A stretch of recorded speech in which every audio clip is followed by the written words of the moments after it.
Good morning. We're going to get started. If you could please take your seats. We've got a big and important day. So good morning, good morning, good morning. Good morning? Is anyone out there? What a wonderful, wonderful evening last night. It was such a joy, as every evening that our amazing hosts have created for us, but honestly, that was a mountaintop experience, that one. So thank you to our hosts yet again. We have a short day and a full day, so we're going to jump right in. One quick announcement that the hosts have asked me to emphasize. JUN made the point that when it comes to these symposia, ICCDPP is the supply side and you are the demand side. And so your feedback is so critical in terms of informing the next symposia. So there has been a link sent out to all of you by email with a survey. And so far, 36 of you have responded. Bless your hearts. So I know that their hope is that they will have all of you respond so that your feedback will strengthen and enrich the symposia to come. So please do take time to do that, but not right now. Yeah. So one of the questions in that survey is really asking your input on future themes. So please do take time to consider that question carefully and give us your input on that, so that Symposia 20 whatever will be rich and have a level of discussion that really reflects your priorities. Okay, we are going to jump right in. Lynn and I, once again, reviewed your post-its for themes 3 and 4. So Lynn, you're going to give some highlights from theme 3. Yes, you did excellent work on theme 3. And just so you know, we are going to type these up, and they will be posted on the website, and we'll get them also to send out to the your email addresses of all the attendees, so you will have these. But in terms of responses to the training questions, and of course you can't see these, but it seemed to us to be under 3 critical major areas for thought and intervention. The first one is about partnerships. So this whole section here, all of these are indications of let's not reinvent wheels. We can build on best practices and evidence-based practices from other countries and other sources. So let's not just keep rebuilding over and over again. Let's use the best of what we have. We need to bring into our consultation new stakeholders. And there was a consistent message that we do need business industry input so that we can be sure that we are on target in terms of the advice and support that we are giving. So it was a whole business about stakeholder involvement and inclusion. Okay. The second one was around training. All of these middle ones are around what content are you talking about in terms of training. Clarify career management skills. We need to have a framework that's in common globally, so we're all talking about the same things. Or there could be some diversity depending on particular countries, but overall, we need to start talking the same language on that, not multiple languages. The inclusion of labor market information, plus. That was over and over again. We are not paying enough attention to the demand side, and we need to understand how to do that better. New consultation partners, a little bit like the first one, business and industry. And few mentions of make sure the training is culturally specific. So it's not just generic across countries and cultures. It really has to, we can have generic competencies, but there also has to be enough diversity so that practitioners recognize themselves and their home in the competency frameworks that they're working with. Certainly ICT definitely needs to be included, and professional regulation. There was a theme of we want this profession to grow and to really be recognized at the professional level. And so those are sort of the training themes. I think they were very, very positive. The third one, which is a really important one in terms of this symposium, was more around, I would say, policy and advocacy. What are the big things that will move this whole training agenda forward? One was national forums. People need national forums so that there is a centralized place for policy development and for information dissemination. A second idea was a youth council. If we want to have the voices of youth, we heard enough yesterday about the importance of needs assessments, and let youth tell us what it is they need. And so the idea of bringing youth voices in that actually inform our policies. International symposia, there was certainly a comment that these are really valuable and they need to continue. And the study by the OECD. Anything that can be done at that meta-policy level will really motivate countries to take it seriously. And I'm sure that Canada is not the only country in this position, but we find that very often our policy and political leaders listen to voices outside telling us what we need to do, and we don't listen to voices inside telling us what we need to do, even though they're saying exactly the same thing. So it's like we really need to please others more than each other or something like that, and I'm sure we're not unique in that. The other really interesting one, and I'm going to end on that, was the importance of us doing better outreach. We've got to get our messages out there. And one really wonderful suggestion is we need a sexy TV show that really emphasizes career development themes. Career CSI. Career CSI, or something that gets it into the public domain, and that is engaging, that gets youth interested, and is really lively, and it has to have a little bit of sexiness in it or it isn't going to sustain. So we need to find some television producers who are interested in doing a really neat program on career development themes and make it really youth-friendly and get them to take it seriously. Could do wonders. So those were the themes that you did. You did great work on that. So we'll have these for you, but lots for you to think about. I'll turn to Serena. And theme 4 really was focused on what is the role of the career development field in the skills agenda. And I think our reflection was that it was the toughest of the 4 themes, and maybe that's because I don't think our questions were quite as strong on theme 4 as they might have been on the other themes.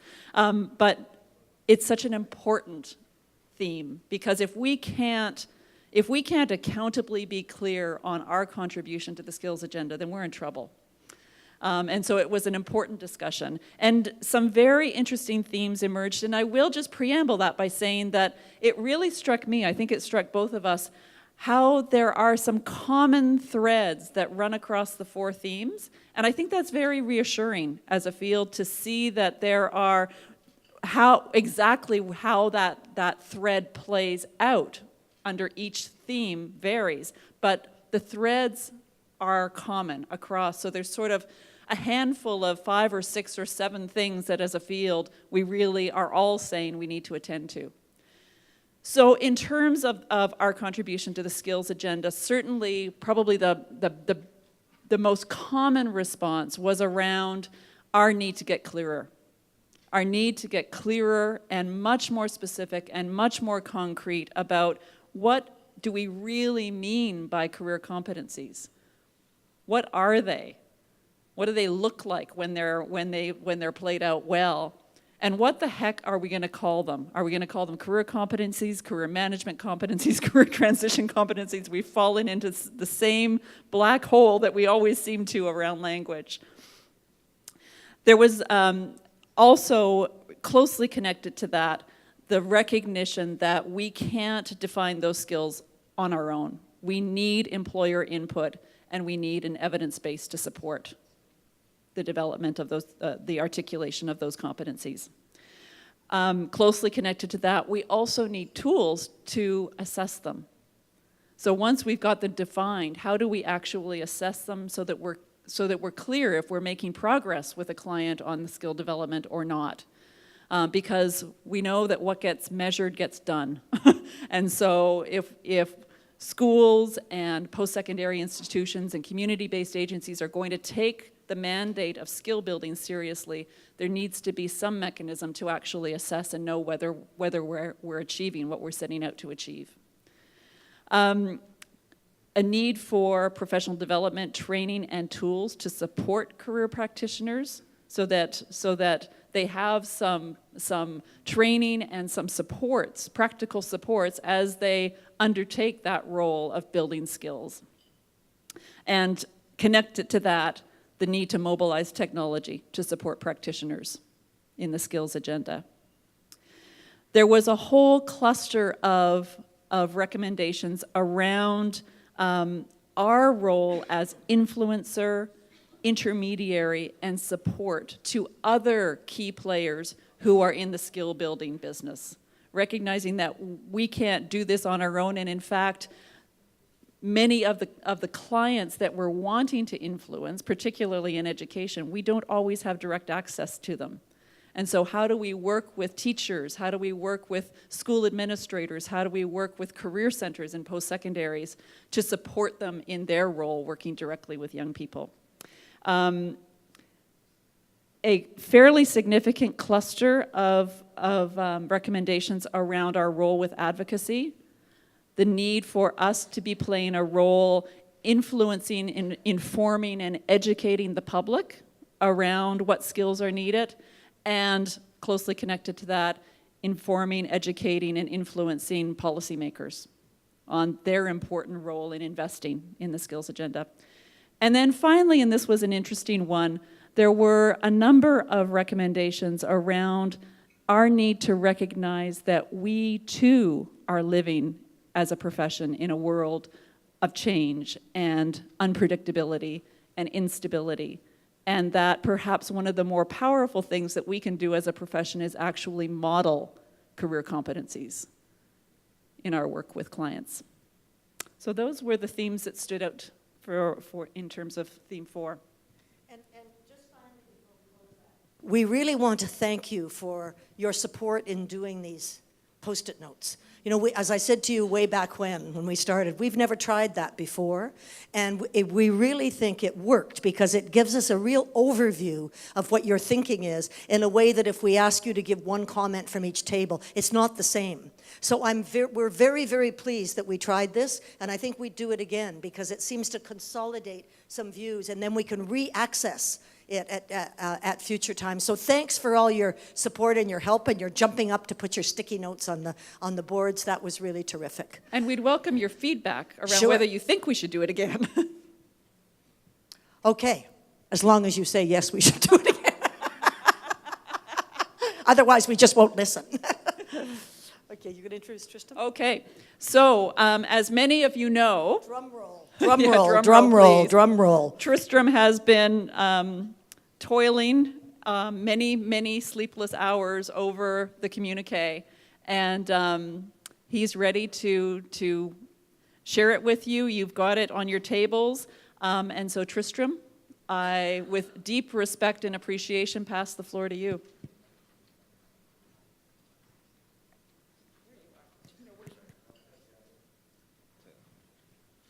Right. Okay, thank you. So what we've been trying to do through various different mechanisms is to try and understand what the symposium has really been saying. What has everybody been talking about, and how can we describe that? How can we summarize that in the best way possible? So we've been using the post-its, we've been using the notes that we've been taking on the Google Docs. We've also been meeting, the facilitators have been meeting after each session and drawing off kind of different ideas and so on. So what we've done and what we do at these symposia is to produce a communique.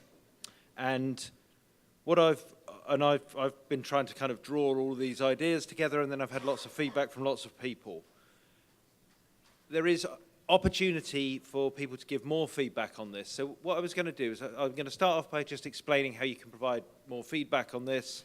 I'm then going to just highlight the kind of key messages out of it. I'm then going to hand over to Valerie to talk a little bit about how they've been using it in Quebec, and then hopefully we'll just have a quick chance for people to make a few points.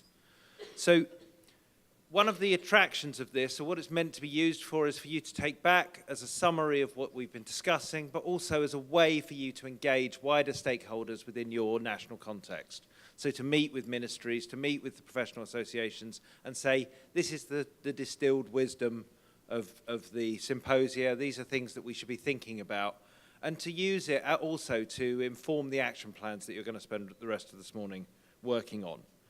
So I've tried to kind of get it down to 4 pages, which I've succeeded in doing at the moment, although people have given me a number of ideas since.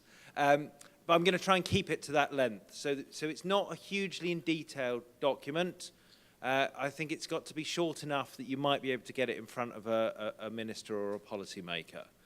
But what I'm happy to do is we'll have opportunity for some points to be made in open session, and I'll try and incorporate them. If people want to mark up the text that you've got with you that we've handed out today and send me any comments, just hand them to me today at lunch or whatever, and that would be really helpful, and I'll try and work that out. I will then also take any comments by email, and I've got my cards here at the front if anybody wants to take email. But by Monday, I'd like to finalise it, so we won't. It's not something that we want to be debating forever. And I think what we'll be looking for here is an indication from the symposia that we've got it roughly right, and a willingness to trust us to get the rest of it right. We work on consensus, so if there's anything that you think, no, that's a disaster, that's absolutely would not work, it's something that we think we would be strongly against, then let us know, and we will probably just remove anything that people have problems with. So we've then talked about, we've talked about 4 themes, and what we've tried to do is to organise a series of recommendations under each of those themes. So under our first theme, we were talking about the big picture, we were talking about global economic and labour market change, and we've tried to organise under that a series of recommendations that are about policies and systems. And so we're talking there about the importance of building national strategies around interministerial cooperation, around involving employers,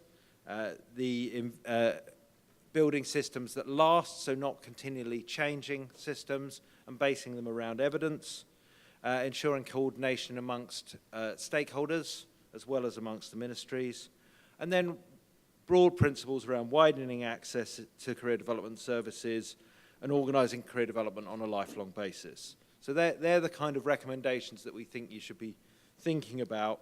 And for many of you, many of those will be stuff that you're already doing. The second theme then focused on programs, and so in this we've tried to look down at particular practices or programs that we think are particularly useful and worthy of thought. So the first one would then be to make sure that we're better at involving key stakeholders, so employers, citizens, and a range of other bodies in the formulation of programs. That individuals should have access to work experience and work-related learning, to labour market information, and that our programs should make good use of technology, and that we also should be looking much more at how we can bring some career development processes into employers and build a dialogue between the kind of education-based career development and employment-based career development. We'd also recognise that people are different and there needs to be diversity in the services that are offered, and to base policies and so on in evidence. Our third theme then looked at the issue of the practitioner and the training of the practitioner. So we said that it's important that we actively support professionalism, that we involve stakeholders in feeding back and inputting into the shape of the profession, and that we also create professionals who are skilled at working interprofessionally, at working with teachers, with HR, and with all the other different types of professionals that we might want to work with. And the way that we would do that would be through high-quality initial training and then the development of professional associations or strengthening of professional associations, and then recognising the need for ongoing professional development. And then finally, we looked at what the actual individual needs to learn. And this is, I think, part of a shift in terms of thinking about career development, not as a series of choice-making, but actually as a series of learning, of lifelong development of lifelong competencies or skills. In that, we said we need to be clear about what we're talking about when we're talking about career competencies. We need to make sure that it's well understood. And then the most important thing is that we use these not just as abstract documents only within the profession, but as the basis for a conversation with other professions, with our clients, with employers, and so on. These career competencies then need to be integrated into the education and employment systems, so linked to curricula, linked to HR recognition forms and skills frameworks. And then finally, the careers professionals themselves have to become advocates for the idea of career competencies. They have to understand what we're talking about when we're talking about career competencies and help to explain them and engage other stakeholders in them. So I think from where I've been sitting, and I've been trying to kind of work around all of the different groups, I think that's hopefully a reasonably good summary of some of the conversations that we've had. So what I'd like to do is invite Valerie up now to speak, and then after that we can have a think about whether there's anything that we've missed or whether there's anything that, that perhaps is too controversial here. So I'll hand you over to Valerie Roy now. Thank you. Oh. Thank you very much. Hi everyone, I'm Valérie Roy, I'm from Canada, actually from the province of Quebec, so it's the French province of Canada. So thank you very much, Tristram. Thank you, Lynn. Actually, Lynn asked me to say a few words on the best ways to promote the communiqué when we go back home. And also to promote ICCDPP work, basically. So I only will take 2 or 3 minutes of your time because it may seem at first glance easy to do, but it's not. It takes a lot of work because we want to engage not only policymakers, but we want to engage the other key stakeholders, employers association. We want to engage, of course, practitioners, the CDPs. So it can be a challenge to do this. You have to adapt the presentation, the communiqué. And it may seem odd, but for me, it was easiest back home after the 2015 Symposium to engage, actually, policymaker with the conclusion, the collective conclusion, with the communiqué we had after the USA Symposium.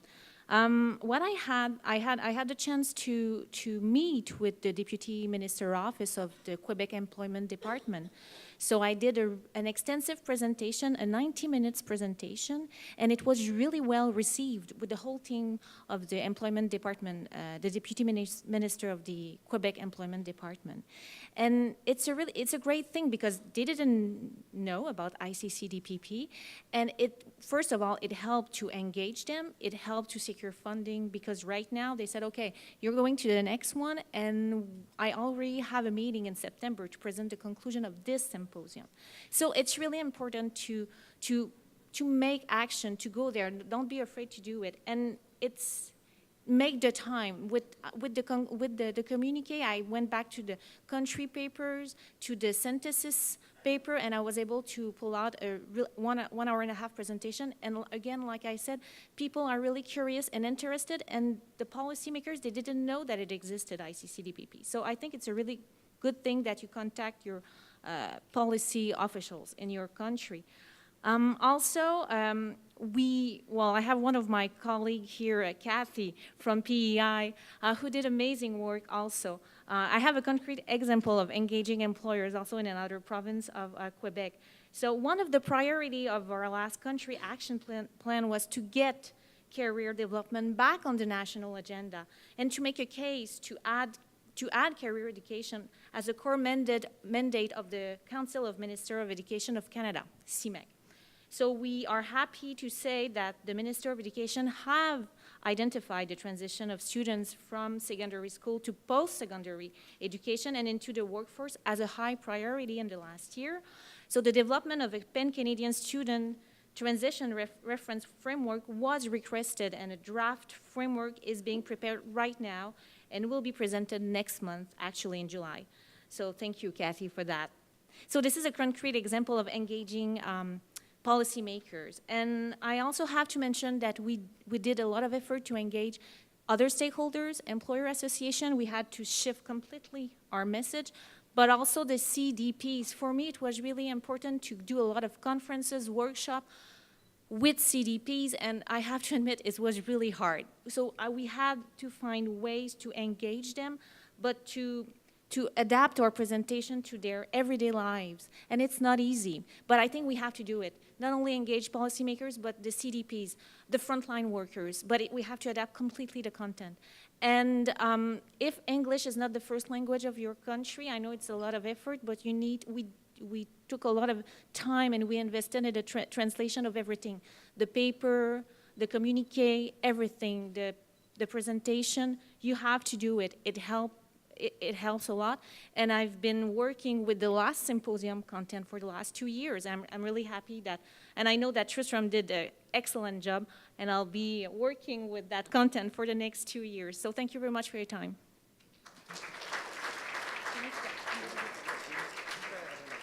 So I think we've got a little bit of time for some questions or comments. I think what we happy to cover is both this question of, you know, exactly what should be in this communique, but also how is it most effectively used with the various different stakeholders in order to do exactly what Valerie described, this kind of creating a common conversation around the kind of development and reform of career development services in your country. We've got someone with microphones here. Ah, there we go. Yes. Good morning. Tristram, that was awesome. You did it's an amazing job, and I just think it's the hardest job to do here, and you did a phenomenal, and putting it in everyday language, so thank you so much for that. My comment is that I know we want to talk about career competencies, but I think, coming back to Serena's point, it took us a long time to come to career development as the frame. And I know in the US it's taken me a long time, but we finally got them all using that term, career development.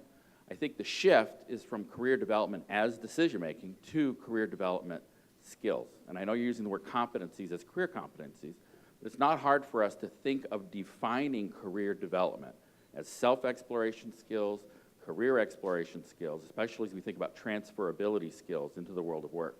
And then career planning and management is the third bucket of skills that includes all those other areas, employability skills, job search skills, thinking about how to apply into the post-secondary pathways, all of those sets of skills, not access to activities, but skills.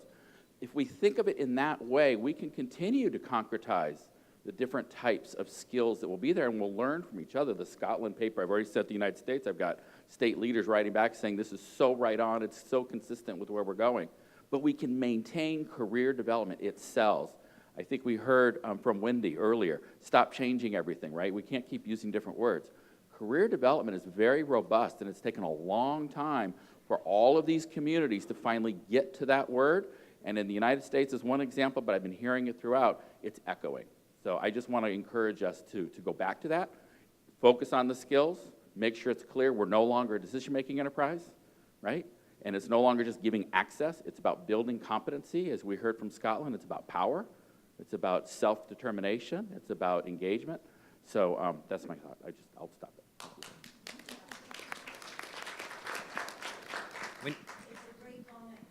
Or universal language. You know, when you're talking skills, anybody understands what you're talking about. When we talk competencies, it is a bit fuzzy. So I really thank you for that. Very good. Okay. Jan at the back there, I think. Have we got, is there one down here as well? Thank you. Just something for me that isn't actually written, but I'm sure we're all thinking it under theme 3. And if we're going to be actively supporting the professionalism of people working in career development practice, there's something there for me about raising the whole prestige of what career development practitioners are doing. Well, Lynn and Serena have got their plans for a sexy TV show. Is that what you've got in mind? Well, prestige with policymakers as well as our clients and their parents and everybody else we come into contact with, all those stakeholders. I think that's a really good point. Yeah, thanks. Yeah. Thank you, Tristan, for the document, but I go back a little bit on the terminology, because yesterday we were talking that what is the term that policymakers understand, and at the moment there are 33 countries in Europe which have been adopting the concept lifelong guidance.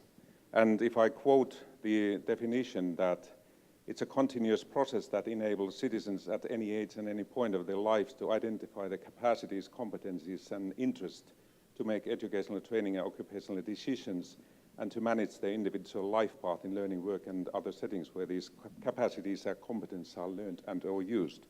And it has some of the activities, including career development, and I got feedback from our ministry representatives that if there's only career development, they have difficulties now to introduce this, and this might be the case in the European Union countries. So what I'm proposing that having perhaps a footnote at the moment, we don't have to change the text, but explaining that the many issues are the same that were agreed by the countries in the guidelines. So in a way to make better use of this for the European countries, it might be helpful to have this footnote. I think that's a very good point. You can't win the battles overnight, but I do think even to say there are synonyms, these are synonyms for the same thing, and in some continents, people use one to mean the other, but they both are in fact identical. And just to say that there are a number of EU documents where they are using this lifelong guidance endorsed by the ministries and also the new skills agenda, and that's why I think to have this balance, the footnote might be relevant. We've made that point before, but it just does not work in North America. It simply doesn't. So I think we can find a way to help each other out with that. Okay. Good. Other questions, other comments? Tom.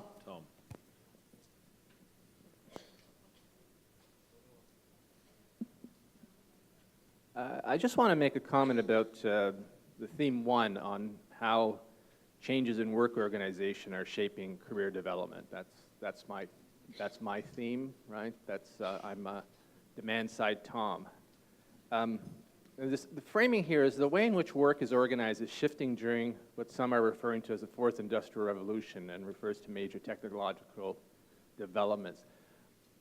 My concern with that is that when we put there are many factors that are influencing how work is changing. And I think it's, number one, I think we need to recognize it's not only technological change, it's choices around business models, it's choices around how wage is distributed and so on. And I think if we start by framing it as technological change, I think many of us feel that technological change in a way is inevitable. But I think so much of this actually involves choices. They are choices that some are economic choices, but some are also political choices. And the political choices are ones we can influence. And I think the more we defer to economic choices as driving this, then we abdicate the political responsibilities we have as citizens. So I think I just want to suggest perhaps that should be framed somewhat differently. Yeah, I think that's a very useful challenge actually, and I think we need to recognise the kind of intersection of different factors and also at different levels, that there are things which are happening at the policy level but also right down to the level of an individual organisation or even a department within that organisation which are making a difference to how people's careers operate, and that's some areas that we can potentially be thinking about how we can engage with more. So yeah, do we have? Yeah. Tristram, because I think Tom's raised a really good point. And what's striking me is that if we just stick with technological change, there's a backdoor out. We can't do anything about technological change. It's on the radar, it's going to come. But that whole thing that Tom is raising raises that whole issue of employer practices that can be influenced. So things like low wages, things like unpaid internships for young people, things like providing only casual work with no benefits whatever and no possibility of permanence. And those are just examples, letting stakeholders and the stakeholders in companies be the drivers of change rather than the needs of the people they serve. So I think we can broaden that. It hadn't occurred to us at all, but it does. It's like a scapegoat. Technology becomes the scapegoat, then nobody can do anything about it. So I really think that's a wonderful point, and I know Tristan will think about that. Okay. We have some comments over here. You beat me all the time. I can't go as fast as you. Good morning, dear colleagues. Mika Launikari from Finland. And we just had a quick discussion about the theme number 4, about career competencies. And concerning the 4 bullet points from 21 to 24, we just felt that the assessment or evaluation dimension should be somehow more visibly present here. And we are not talking about a very heavy machinery of different evaluation methods, but as my colleague from the Ministry of employment said that it could simply mean that before the client starts the career development program, there would be like a discussion with a guidance practitioner just to see where the skills are at the moment, and then an evaluation once the program has been completed to see if there was any development and how both actors involved see the situation. So, yeah, exactly, for the accountability as well, this would be important. I think that's a really useful point, actually, because it was something that I heard people talking about yesterday, but I didn't hear a very clear answer to that.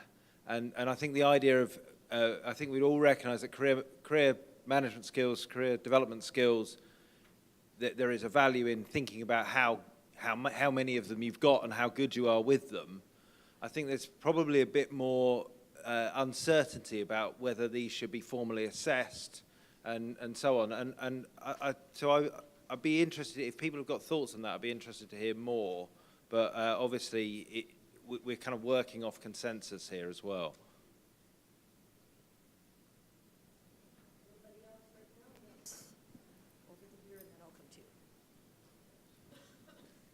On the Sarah Finnegan-Dane from the UK, Wales, on that point of career management competencies, one of the things that we've been looking at is actually using tracking young people's development in the way that colleagues from Finland were talking about, but using that to demonstrate the skill of the careers advisor and picking up on Jan's point, really, about prestige. Sorry.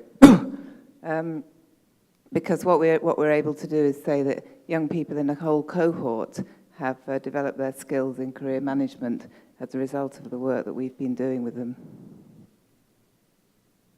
Thank you. I think there was another point on that, yeah. Hi there, just a quick point. I'm sorry if I sound a bit like Barry White on a day off, but that's after last night. That's understandable. It's my fault, I know. I take all the blame. I can easily live with career development or career management. I've got no problem with that, none whatsoever, because basically, in the end of the day, the person you're dealing with, actually, some people you help to develop the career and some people you help to manage the career. There's, however, one point I would like to make.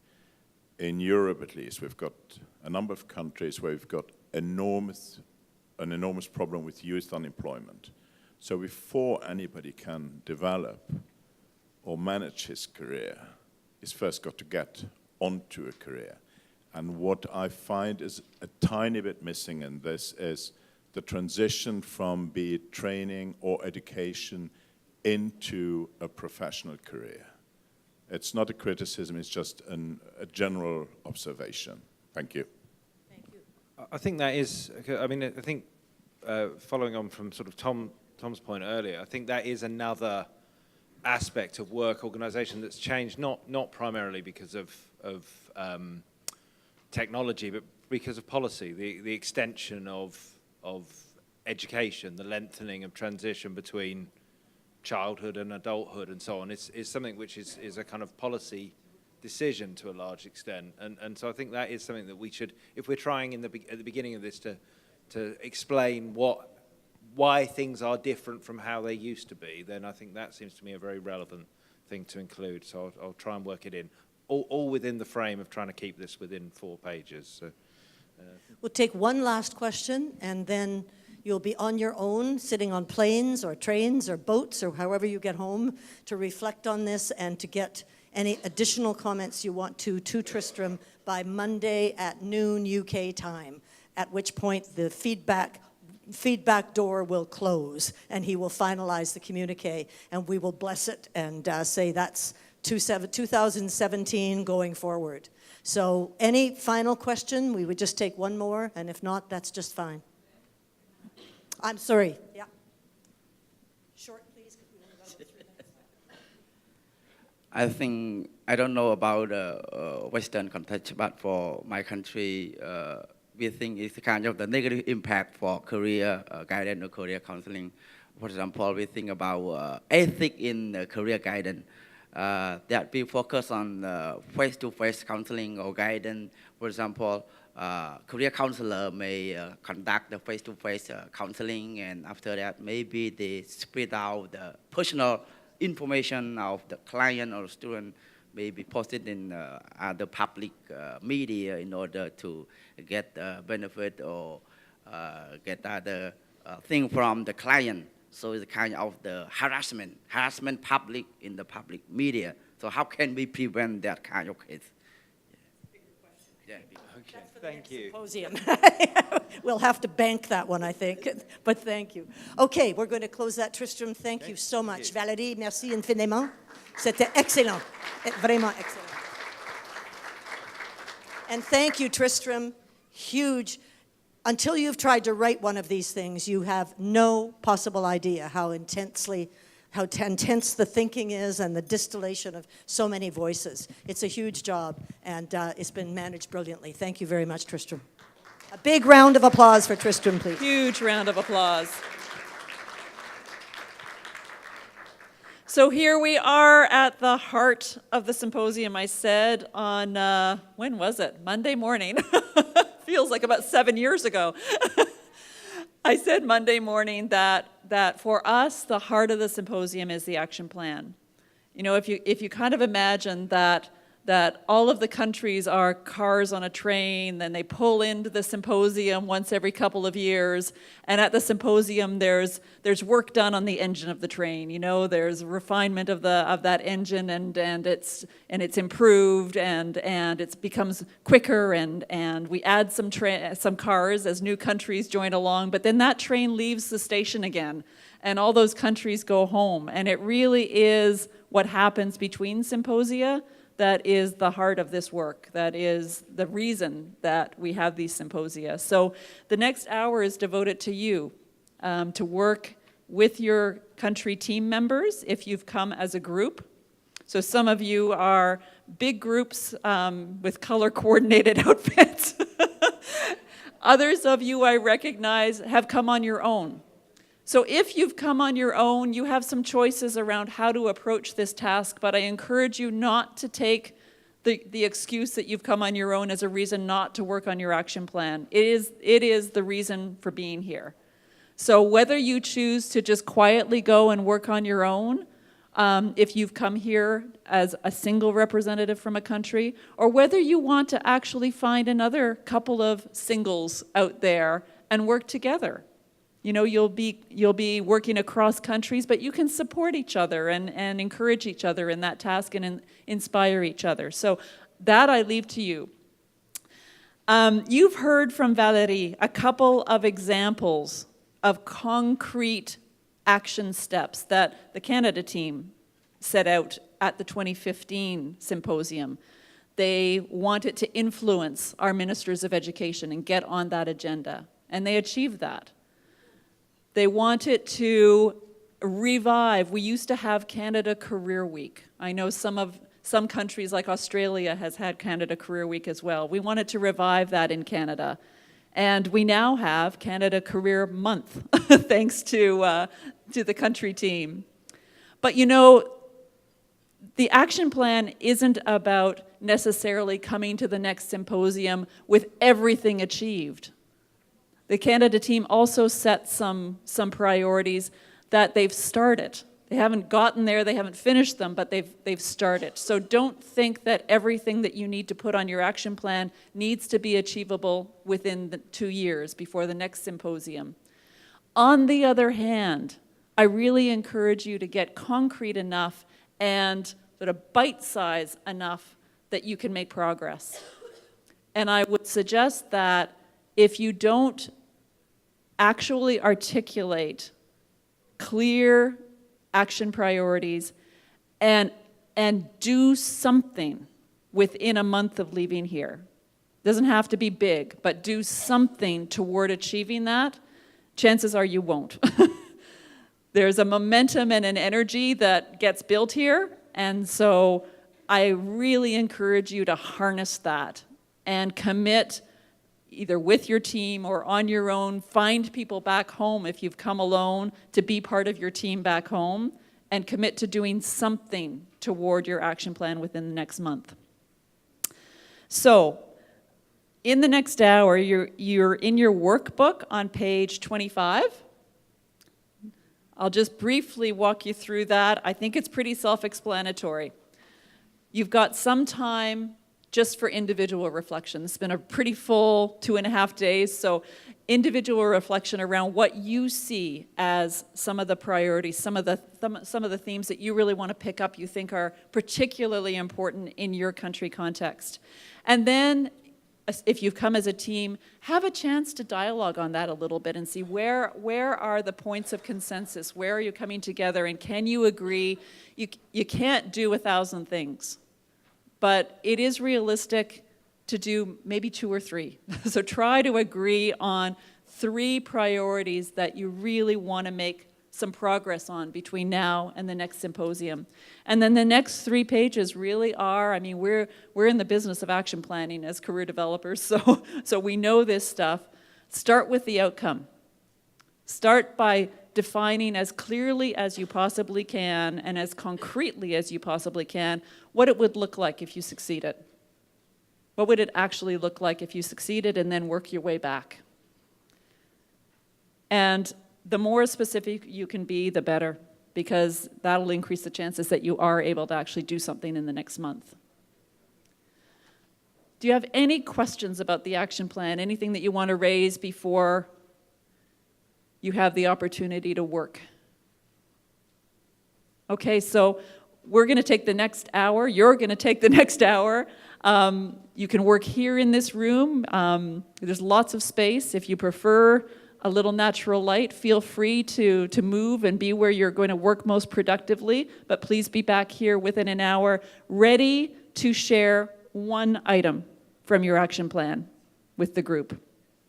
Because if you say it out loud, you're more likely to do it. So please come back with one action item that you'll share with the bigger group. And that would be exactly at 5 to 11 or 10 to 11. What time is it now? 10 to 10, so could we give them till 11? Do we have time to? No? Okay. 10:50. 10:50. Okay, we'll see you at 10:50. Thanks.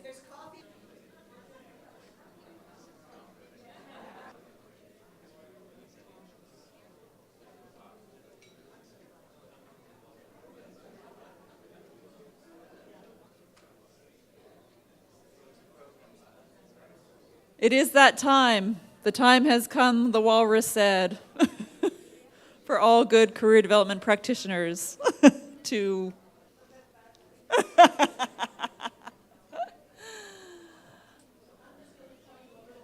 A little joke before you get started, just to tell you that you're not allowed to lie in this, okay? You're not allowed to lie.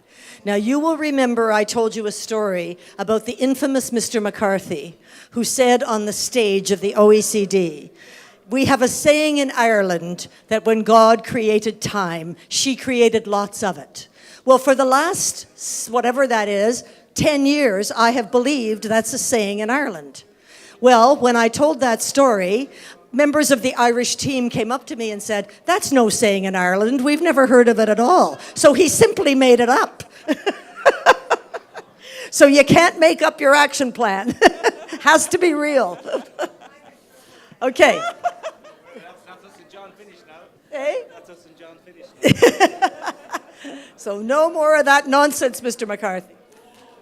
Okay, so this next and really last activity for us is, hello. This next and last activity for us really is an important one because for several reasons. It's an opportunity for you to state publicly one action that you're committing to, and I would ask you to add the first step that you're going to take to get there. So one action and the first step that you're going to take. As you are listening to other countries share their one action, I would encourage you to be thinking, do I have anything, a policy, an idea, a resource, anything that might support them in that? You've all been asking about the sticky notes. This is where the sticky notes come in. if, as you're listening to Roberta talk about what the Team Canada is committing to in terms of their one action and their first step, if as you're listening to that you think, you know what, I've got a policy and our country has a policy that's really relevant to that, or we actually have tried to do that and we've made some progress and I think I could be a support, we could be a support to Canada.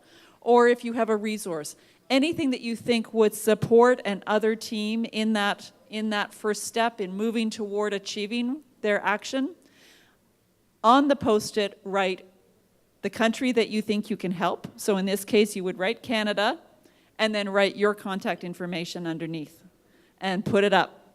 And so at the end of this activity, all the countries are welcome to go up, see if there's any other countries that have offered to help you, and grab the sticky note and take it with you.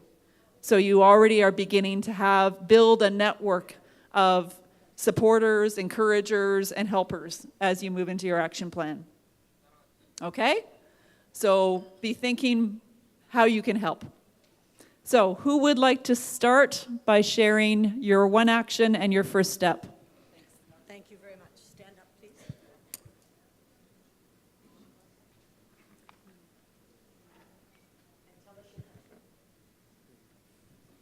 Good morning, everybody.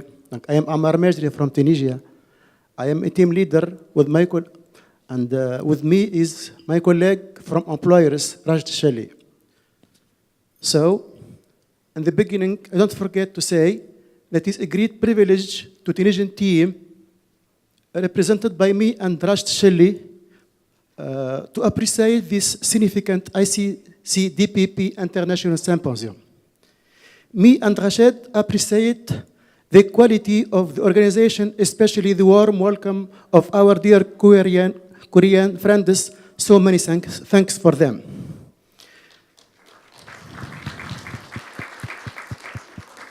We appreciate also the cooperation of the experts that we meet from different countries. Many thanks of them. So, the priority is to be addressed in my country spread over two activities. Immediately, activity E are, when I come back to Tunisia, we will share all documents and representation with all stakeholders. I will translate the communique of the symposium, and I will put it in the website of Ministry of Vocational Training and Employment, Ministry of Education, Ministry of Youth, Ministry of Higher Education, and on the website of employers. And so Mr. Rashid will do a press conference. We will explain the result of the symposium. The second big activity is we will put in place, we will accelerate, speed up the implementation of our national strategy for career guidance. By implementing this strategy,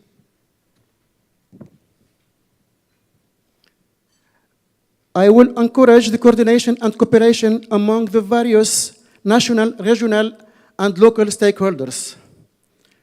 We will facilitate access by all Tunisian citizens to guidance services. We will provide Tunisian citizens with reliable information resources about jobs, training, opportunity, and their links with the world of work.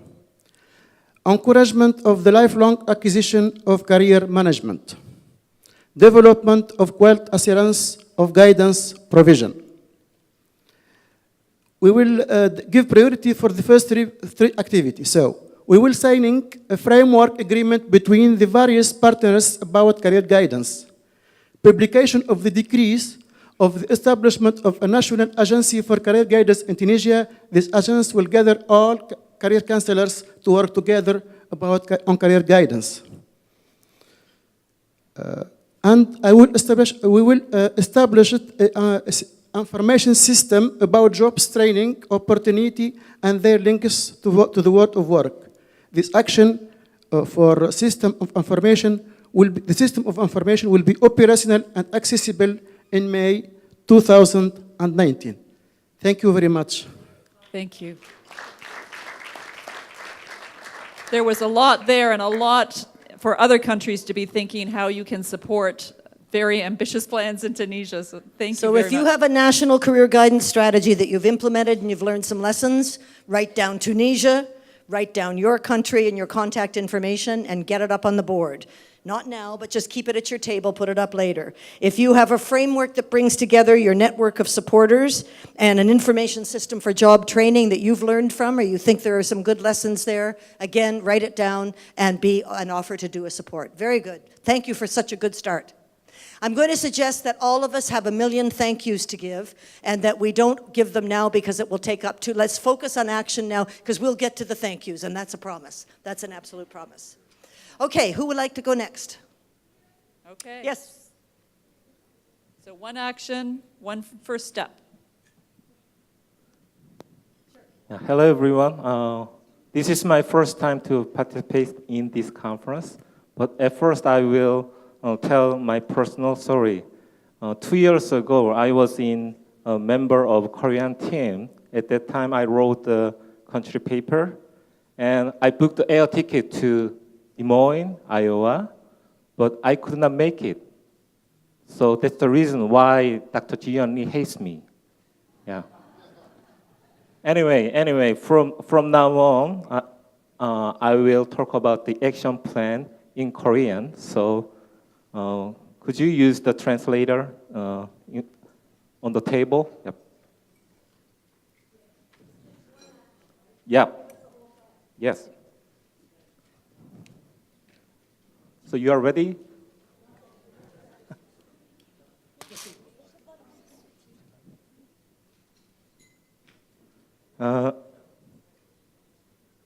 저희가 여러 가지 그 이슈들에 대해서 한국 팀에서 확인을 했습니다. 그 가운데 가장 중요하다고 생각하는 이슈를 확인했는데요. 이 이슈는 사실 굉장히 해결하기 어려운 이슈 중에 하나입니다. 그 이슈는 무엇인가 하면 고용 사이드, 교육 사이드를 포함을 해서 다양한 스테이크홀더들을 어떻게 잘 참여하도록 하겠냐 하는 부분이 되겠습니다. 굉장히 빅 이슈고 실제로 액션 플랜을 짜기가 굉장히 좀 어려운 부분이었지만 그래도 가능한 범위 내에서 좀 생각을 해보자 이렇게 했습니다. 이 주제와 관련해서 그 성과, 아웃컴을 확인하는 것 관련해서 여러 가지가 있을 수 있겠는데요. 첫 번째로는 진로 또는 직업 체험 공간 제공에 대한 자발적인 참여가 어느 정도 이루어지고 있느냐 하는 부분으로 확인할 수 있을 것 같고, 두 번째로는 엔드 유저, 수요자의 만족도가 결국은 어떠하냐 하는 부분으로 확인할 수 있을 것 같고, 또 하나는 그 다양한 기관들이 공동으로 주관한 사업의 숫자가 실제로 어떻게 되느냐 하는 것을 통해서 확인할 수도 있을 것 같습니다. 그리고 마지막으로는 경력 개발, CD에 대한 자원봉사 또는 교육 기부에 대한 여건이 얼마나 잘 마련되어 있는지 이것을 통해서 확인할 수 있다고 저희는 판단을 했습니다. 현재 우리 대한민국에는 진로교육법이라는 것이 마련돼 있다고 여러 차례 말씀을 드렸고, 그 법의 17조에 따르면 지역 진로교육 협의회를 마련할 수 있도록 되어 있습니다. 그래서 그 출발점 액션 플랜으로 이러한 지역 단위의 진로교육 협의체가 어떻게 운영이 되고 있는지, 또 그들의 성과는 무엇인지를 확인하고 모니터링하는 그런 사업을 시작할 필요가 있다 이렇게 생각을 했습니다. 그러한 모니터링 사업을 통해서 우수 사례가 확인이 된다면 그러한 우수 사례를 잘 보급할 수 있도록 하는 것이 그 다음 액션 플랜이 될 수 있을 것 같습니다. 그리고 한 가지만 덧붙여서 얘기를 한다면 현재 진로교육법에는 지역 단위 진로교육 협의체를 구성할 수 있도록은 되어 있지만 국가 차원, 국가 단위의 협의체를 마련할 수 있다라고는 명시되어 있지 않습니다. 그래서 향후에는 국가 차원의 협의체를 마련할 수 있도록 하는 것이 그 다음 액션 플랜이 될 수 있지 않을까 이렇게 생각합니다. Thank you very much.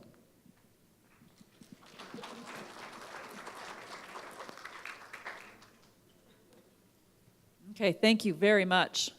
Again, if you have experience around a national consultation committee and can help, write that on your Post-it. Who would like to? Can I just say, if you have any indicators of how you've measured that, how have you actually measured what they're looking for? How do I measure success? Make sure that you put your country name down, because that's often where we get stuck, is how do we find measures that really will demonstrate the evidence? So lots of countries have been working on that. So offer your expertise.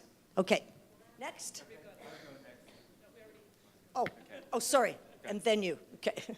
Hi everyone, I'm Teruyuki Fujita from Japan, and it's our first time to participate in this huge amount of energy and the information of the ICCDPP 2017. It was our honor.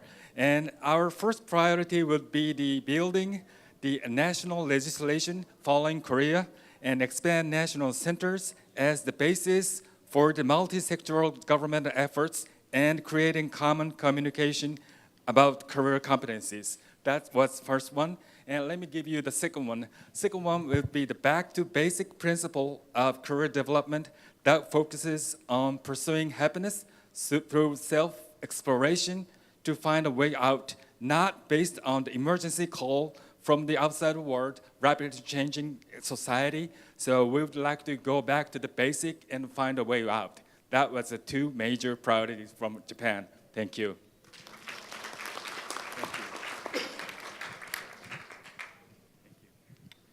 Hi there, Jean-Jacques Ruppert from Luxemburg. Ich will dafür einmal sagen, dass ich immens froh bin, dass ich hier bin. Und dafür eng zufrieden durchzukommen. These few words just in Luxembourgish to make sure that you don't go home and think that I'm a Frenchman. It's very important to me. I do speak French, but I'm not a Frenchman. The first thing I'm going to do when I go back home, I'm a bit in the situation of Kurt Vonnegut, you know, the author of Slaughterhouse 5 who survived the bombing of Dresden. He once said that the worst thing that could happen in his life is he would wake up one morning and find out that the guy he was at school with runs the country. And I don't know whether he was at school with Donald Trump, but the present Minister of Education in Luxembourg is a former student of mine, which doesn't make it any easier. So the first thing I'm going to do is actually call him and we go for lunch. And then we discuss things further. But this symposium couldn't have come at a better time because on the 10th of May, we passed a law on a so-called House of Guidance, a one-stop shop. Now that's got to be filled with life. And we've got a 3-year program. So till September, we're supposed to fill this so-called House of Guidance with life. Then we've got another 3 years to make sure that whatever ideas we have on how counseling, how guidance, how career management could be done all through life will be implemented, above all in schools, but also in PESs. And then in September 2020, we will have another look at this, evaluate it, and January 2021, we're supposed to have a new framework in place. So all I can do is actually say that I hope the minister is going to listen to me. Some people think he is what you would call in German, beratungsresistent. He is not open to counsel, but then he's a politician, and I can be quite convincing, believe me. Thank you.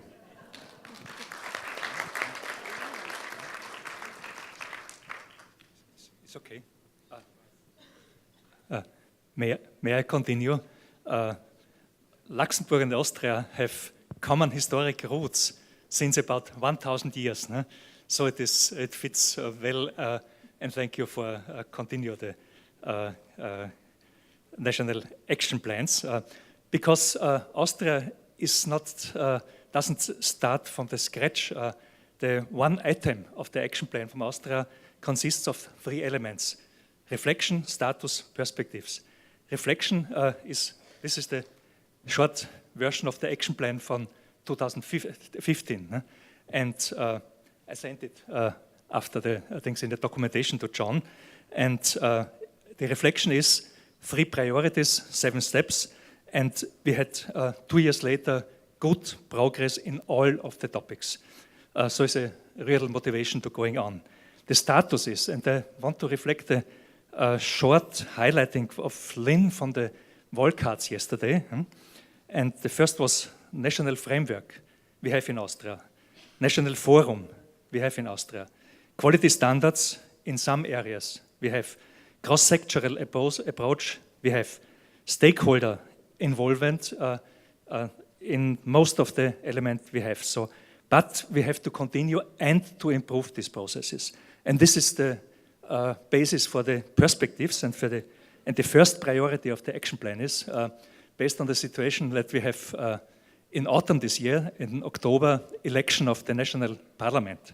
So we have convinced the new government, based on the new on the election, to do so and to continue to improve and continue this this work. And what the first step is for that, to have contact with our colleagues in the relevant ministries from coming home from the first day on, to tell them about this again inspiring symposium, the brilliant organization and the great hospitality of the Korean friends. And thank you for that, and we will go on. Thanks, Peter. Let's see if this works. It does. We are told not to lie, but we are usually bragging about that we have the world's best guidance system in Denmark. And we're from Denmark over here. But you can decide for yourself whether it's a lie or it's the truth. Our first priority is we have a tradition in Denmark that career guidance is aiming mostly at education.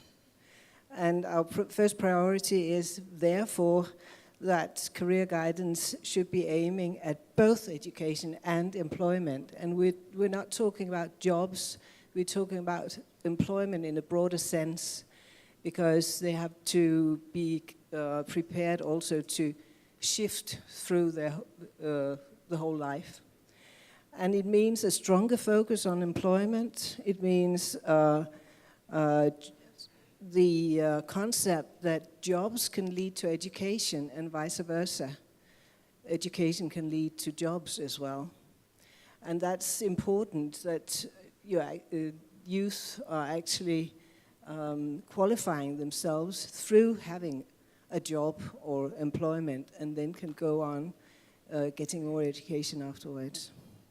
The first step, we are 5 representatives from Denmark, and that's Ministry of Education, one university college, one regional guidance center, and the Guidance Practitioner Organization or Association.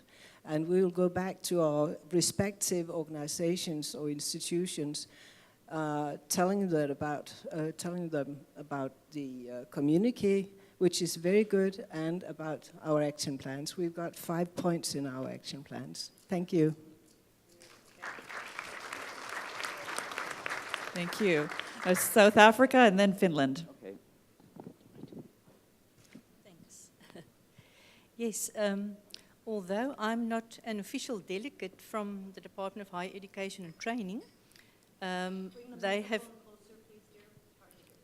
they have given me permission to share their priority with you, and that is to finalize, publish and implement the policy called Building an Effective and Integrated Career Development System for South Africa. It was already out for public comment, and it is now in the phase of publishing the policy in the next, they say, 3 to 6 months. It builds on the policy framework for cooperation in the provision of career development services in South Africa that was published in 2012. And much has already been developed and implemented under the framework from 2013 to 2017. So the action plan for the next couple of years is to strengthen the National Career Development Forum that they have established, where they have the collaboration of all the important stakeholders in South Africa. But for the next 3 to 6 months, it is to finalize, publish, and implement the new policy.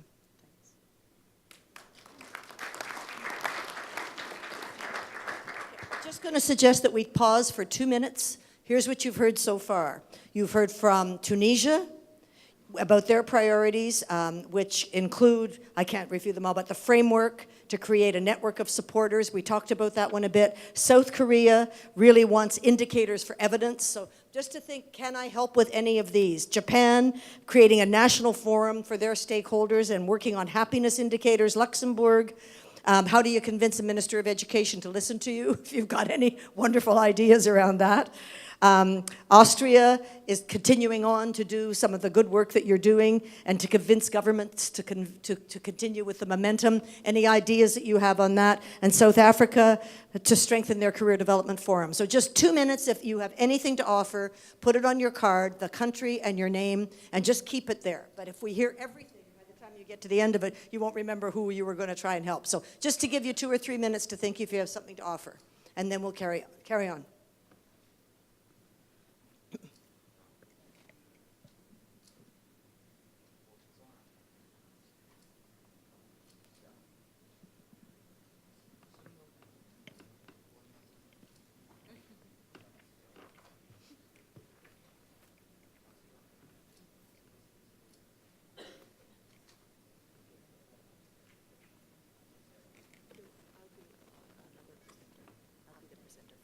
Sure.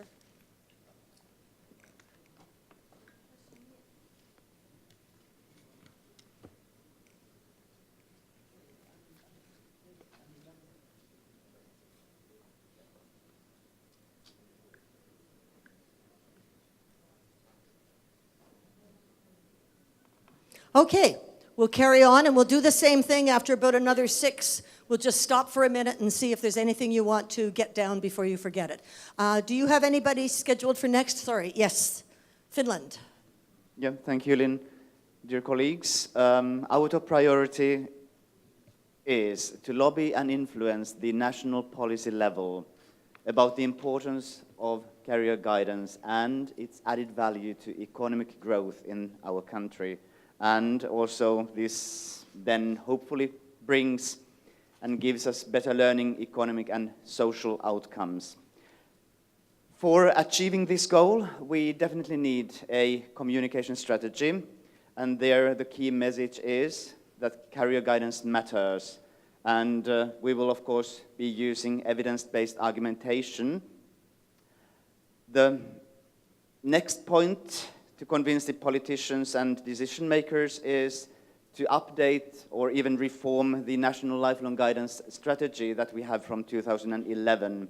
And this will, of course, be done in cross-sectoral cooperation involving numerous stakeholders across the country who are involved in guidance and counseling provision. Our next parliamentary elections will take place in 2019, that is in 2 years. And as it happens, Finland is normally doing some preparatory work, even if we don't know who will be sitting, which parties will be sitting in the government. Based on the results of the elections, we are already going to do some preparatory work and describe certain actions to be included in the governmental program from 2019 onwards. And yesterday you heard about the Finnish one-stop guidance shops. And now there is a plan to set up a high-level steering group or committee for monitoring and steering this action. Further on, there will be a nationwide online service. It's already being developed and efforts have been made. So those are the key points. And of course, we aim at convincing the policymakers about these concrete measures that we have here. And also, it's not only to understand what career guidance is or how it can help individuals or the society, but it's also to understand how guidance and counseling is being delivered.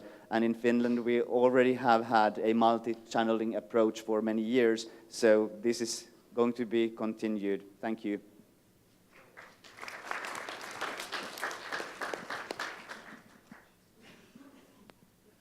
Okay, so my name is Erik. I come from Norway. And as you heard in my presentation, the panel presentation, Norway has decided to build a quality framework for career guidance.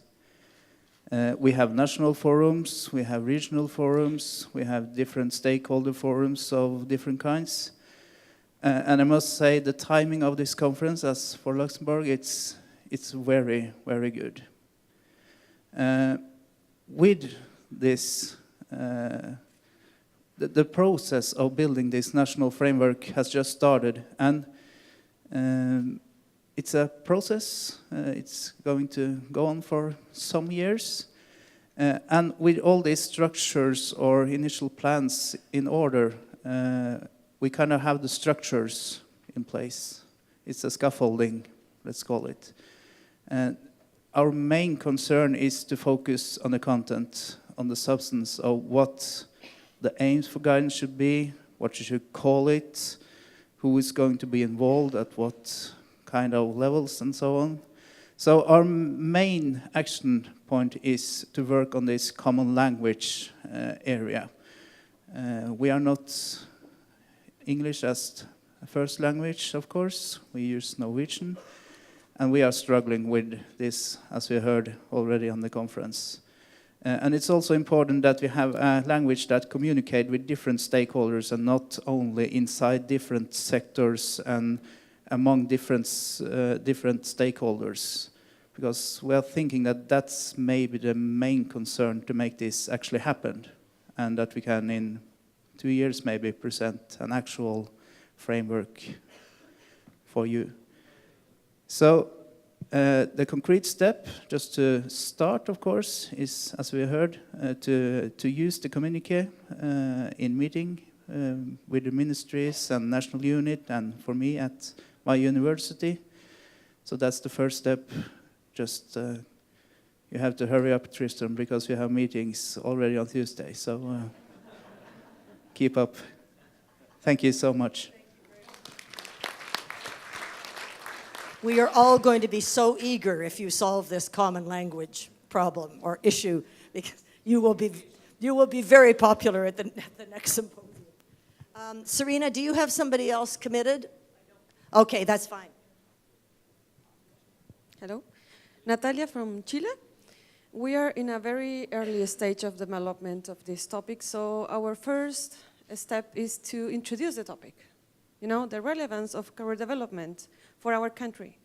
So I think that our first action is divided into steps.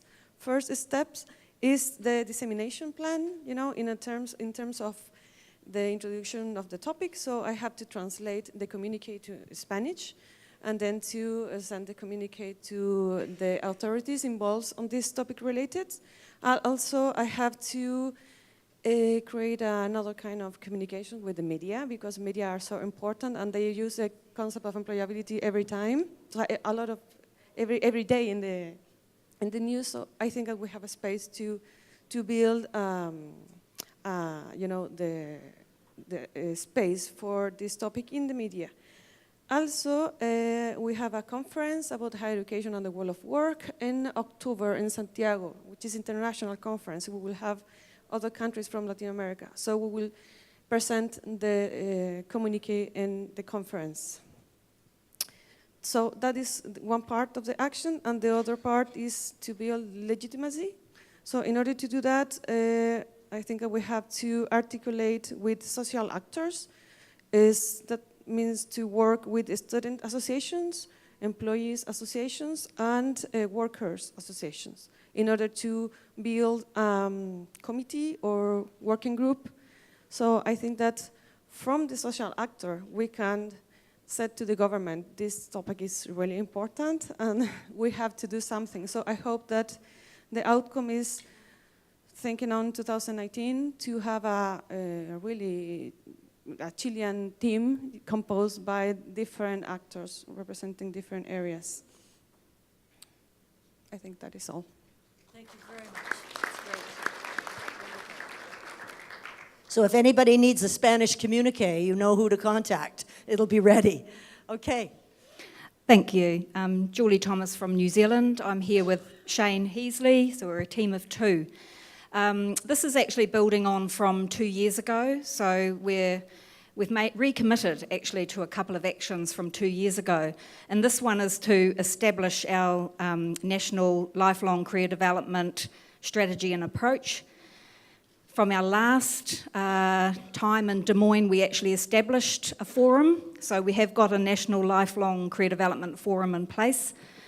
What we're doing is making a real commitment to the demand side. I think it was already there, but now we know it's really important. So our milestones within the month are that the steering committee will be appointed with reps from the career development profession and their employers, government decision makers and business associations.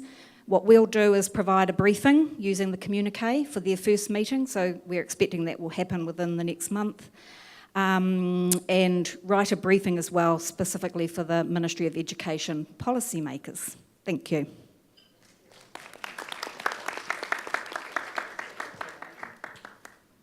Just to comment that that's another way that we can exchange is you've just heard that they are going to actually work. They're committed to working on the demand side and forming a steering committee that's going to try to get at that. Well, we're all struggling with that. So it'll be very interesting for any of us who are working on the same thing to contact Julie sometime in the next 6 months or a year and find out how are you getting along? What have you learned from that? What have been your disappointments? What have been your setbacks? So it can go both ways. When you hear something that you think, I'm interested in that, you can have the responsibility of following up.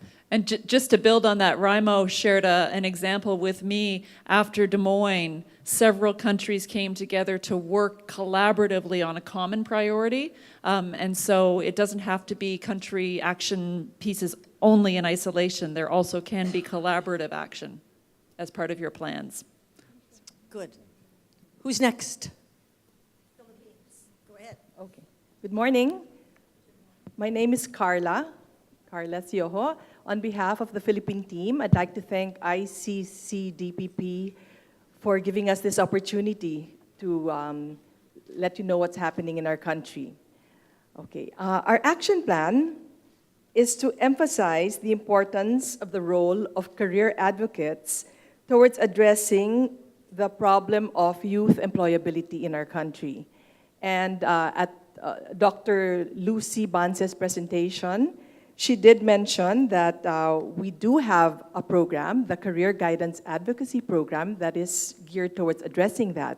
However, we do have implementation challenges, and one of them is the limited number of registered career guidance counselors that would help in the implementation. So, as a first step, what we plan to do when we get back by July of 2017 is to set a meeting with the Secretary of our Department of Labor. His name is Silvestre Bello, who also happens to be the chair of this Career Guidance Advocacy Program. And we hope to give him information about what we've learned here and also find a way to convince him to require schools to have designated career advocates who will be trained by region. And yes, they will be trained by the licensed registered guidance counselors. And so these career advocates need not be registered. They can be faculty members. So for as long as they have the self-confidence, the passion, and the curiosity about career development, then we hope, they will qualify. So. Thank you very much. Thank you.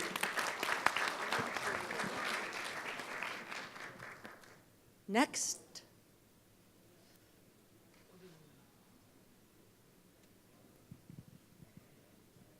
Okay. Scott Solberg with the USA team and a fun team that we've had this time. I want to thank everyone as well. We'll get to more thank yous later, I understand. We are going to be focused this time on disseminating and gaining comment on the ICCDPP communique. Also our US working paper, where we'll allow people to comment and also add examples to it, and creating a common message regarding the nature and value of career development. And we're going to then establish a pre-workshop for next year's NCDA conference that'll be in Phoenix. The commercial is that we'll also have a Society for Vocational conference right before that, and then NCDA, so you're all invited in Phoenix, Arizona, beautiful place. But the pre-conference will be this. We'll be taking what we've done and bringing together people to say, let's have this kind of dialogue. So we'd love to have you all there supporting that. We're also going to we're going to seek a panel at what's called the Western Pathways Conference, which has a number of governors represented that are interested in career development along with business and industry, so to get it out directly to the demand side. We did have the Chamber of Commerce, the U.S. Chamber of Commerce is the demand side, and they actually helped us write this paper, and unfortunately their representative could not come at the last minute.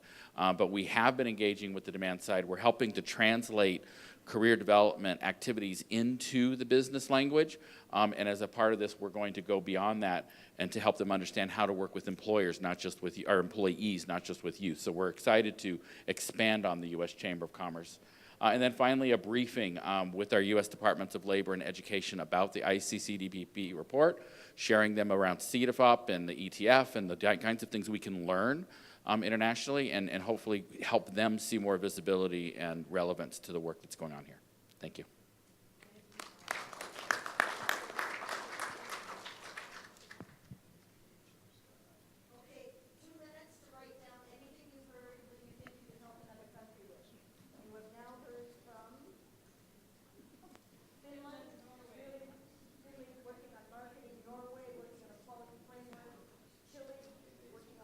Translation and building legitimacy. New Zealand, committed to the demand side, very interesting.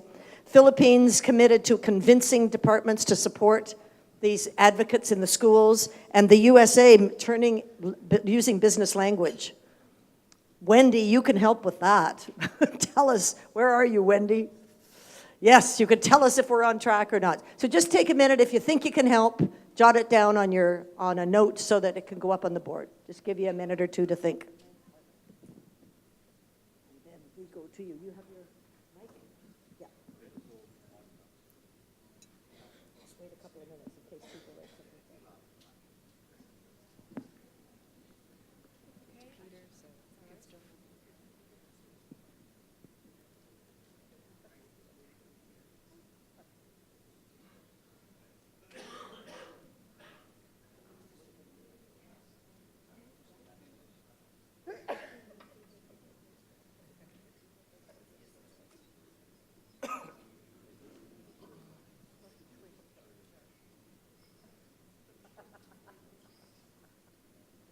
Okay, off we go.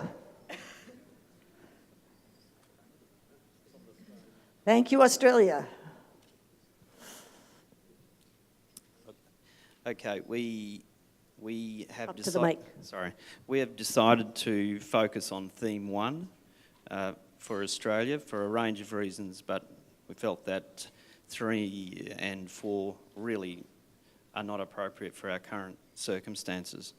So under theme 1, we've selected communicate point number 1, building a national career development strategy. That's already underway. The Minister for Education has commissioned a review of the current, the strategy that sort of was released but never got used. So at least something's happening there. So we'll be making recommendations to broaden the National Career Development Strategy Working Group to include representation from other ministerial portfolios and stakeholders, because at the moment it's pretty much narrowed to young people. Secondly, communicate 5 and 2, we've sort of combined those because we see that communication across the ministries and communication across other sectors is sort of getting at the problem of silos. So we've put those two things together. So our recommendation will be the formation of a standing council for ongoing support and consideration of career development issues, to include representation from other ministerial portfolios and key stakeholders. And on the 11th of August will be a meeting of the National Career Development Strategic Reference Group, which is chaired by the Education Services Australia. So we'll be submitting our commentary and the communique to that particular group. And finally, slide. Currently, Australia has a National Career Information System, My Future, which is an excellent resource, but in a practical sense, it's designed for young people. Our recommendation will be to expand its appeal and accessibility to adults. So, and finally, we'll be submitting all of the documentation from what we've got here in our summary paper to the Office of the Prime Minister and Cabinet, with copies to other relevant ministers and shadow ministers in the opposition and industry groups such as Chamber of Commerce, Australian Council of Trade Unions and so forth. Would really appreciate it when you do that, if you could share that. Because I don't remember which symposium it was, but I read your Australian summary document and it was outstanding. And I think lots of people need a model to help them do that as well. So if you do get that done, it would be wonderful if you'd share it with John, and then John can make sure that countries see it. It could be really a helpful. You know, a colleague that we work with has always said, you know, when you go to write something, it's the first draft that is the most difficult. Then everybody else can improve it, but it's the first draft that's the killer. And so if you can give us a draft, that could be enormously helpful. Okay, who's next? Yes. Hi, I'm Jennifer from Ireland, and we're a team of two, myself and my colleague Paul. We looked at all of the recommendations and decided to look at it from a very general perspective, because there's a lot happening that we've been involved in Ireland over the last couple of years. We've recently, last year, our Department of Education issued a programme recognition framework which outlines the competencies for guidance counsellors that the universities have to support in their training of guidance counsellors. So that's done. It'll be implemented from this year. And this summer we are sending out a document that has been agreed with all the stakeholders on a framework of career development for schools in in secondary education, so age 12 to 18. So we'll let you know how that goes, but it's going out to schools this summer. So we looked at it from an overall perspective. So we kind of 6 key things. We'll obviously finalise our own report from the symposium, and to echo what somebody else said, Tristram, the sooner it's finished the better, thank you, because we're both on holidays from next Friday and it has to go to the Minister's office before that, so no pressure, but thank you in advance.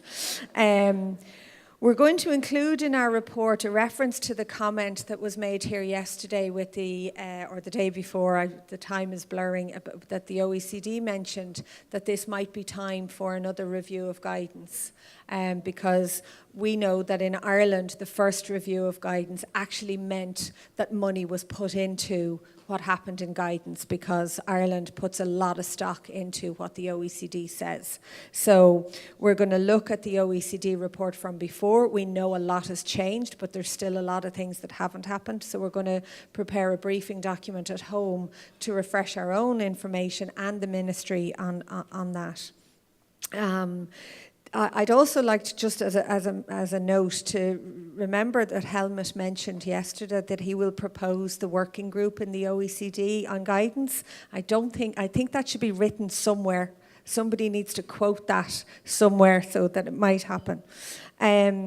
We're also going to send a report to our Department of Education and Skills and request a meeting with our Minister. We have met our Minister before he came to one of our events recently, but we're going to request a meeting with him because before being the Minister for Education, he was the Minister for Jobs. So he developed an action plan for jobs with that ministry and then came into our ministry and called it the Action Plan for Education. So we're looking at the demand side. We thought we'd approach him with those phrases, which we thought would be really, really useful. With our report and the communique, we'll be putting it on our website and we will tweet then, so it'll be disseminated to all of our stakeholders. And also we host a meeting twice a year of the National Forum on Guidance, where we bring stakeholders. Now, in Ireland, that's 35 people. That is a national representation. We always invite the employer groups and the business representatives. They don't always come. So we're going to try to make sure that they do come, so that at least we continue to have them at the table. So they're the key points for us for now. Excellent. Okay? Thank you very much. Hi, I'm Sophia from Cambodia. For our team, with the aims to have improved students' study or learning behavior, we will start standardized training for career development practitioners. We will expand the training to other 36 resource schools in the whole countries. And of course, vocational orientations will fund for the whole training process. The program will be held in the first quarter of 2018. And as for the venue, we plan to train at the provincial training hall in each province. With the program, we believe that at least 54,000 students would directly benefit from the practitioner service, the training, the career practitioner service at schools. That's all, thank you.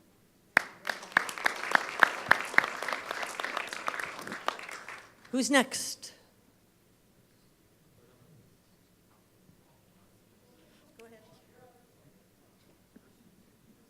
Thank you. I am Sri Lanka, Gamini. Stand not for the singing.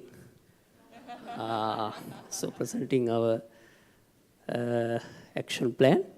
So last 2 days we got a lot of information and from our experts and other country members.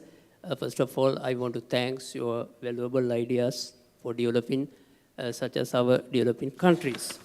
I think that we discussed with our team members. We have a 3-level and 4-level in career guidance regarding levels. First, higher education sector, and a school sector, and technical vocational sector, and other public sectors. So then, after we moved in our countries, we decided to discuss with politicians and other policymakers and administrative officers to develop following important things. First things, we want to develop a career national qualification framework. Now we have it, but we want to, I think that we want to develop and we want to discuss with them. And secondly, well-coordinated career guidance program for all Sri Lanka. So now I think it's going on, but not well coordinated for the national wise. And third wise, we want to comprehensive training program for our career practitioners. Still, we haven't circulations training programs for our members.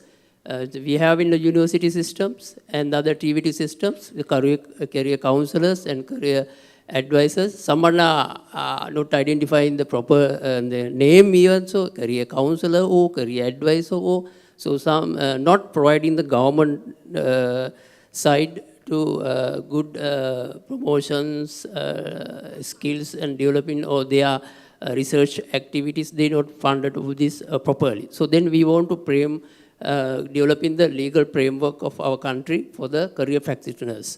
Really, I will fight them with the last long 2 years, but it's just necessary things. If it is not, that is unfortunately they are unmotivated. Okay, right. Another, we decided to discuss with others enhancing the guiding centers, career guiding centers in regional wise. It's very important. I think we got a lot of information from other countries also. They are expanding activities. I think that we want to further develop of this program. And other things that enhancing, we want to identify the new stakeholders of a new way. For identify, this is not the traditional way. We want to, in the new way, we want to identify the good stakeholders for regarding career field. Then we can expand our activities and not locally on global wise. Even also, and such as this program also, this national forum and career guidance forum, we need to organize in our country so then we can get a lot of knowledge. But most of the time they spend the money and the other their activities from they give the priority for the other activities because it's sometimes it's just because we face 30 years war and now we are coming to the cool. Now we want to, actually now our country is now coming for the developing some regulations for the educational and trainings and other developments. I am happy about this all other one. But I think that it want to further developments. Thank you very much. Very ambitious. Okay. Is it Canada next? Who's speaking for Canada? Paula? I know. Good morning. I'm happy to present Team Canada's action plan on behalf of the team, Roberta, Tracy, Lorraine, Kathy, and Valerie. Recognizing the diversity of our team and our spheres of influence and recognizing the diverse geography that we're working within in Canada, we've taken the liberty of choosing a action from each of the themes. We've kind of combined 1 and 2. We have something from 3 and something from 4. So very loosely, we need to spend a little bit more time finalizing things, but we've got lots of ideas. So the first one is around engaging employers. And what we really want to do is provide a forum to recognize employers that are doing good work and providing best practices, both in career development, but also in offering co-op programs and experiential learning. So whether that be promoting them in our many, many publications that we have in Canada around career development, whether that be creating awards programs where we can recognize those employers and helping them to really bring them in and get them engaged in the work that we're doing in the career development field. The second one is around strengthening professionalism.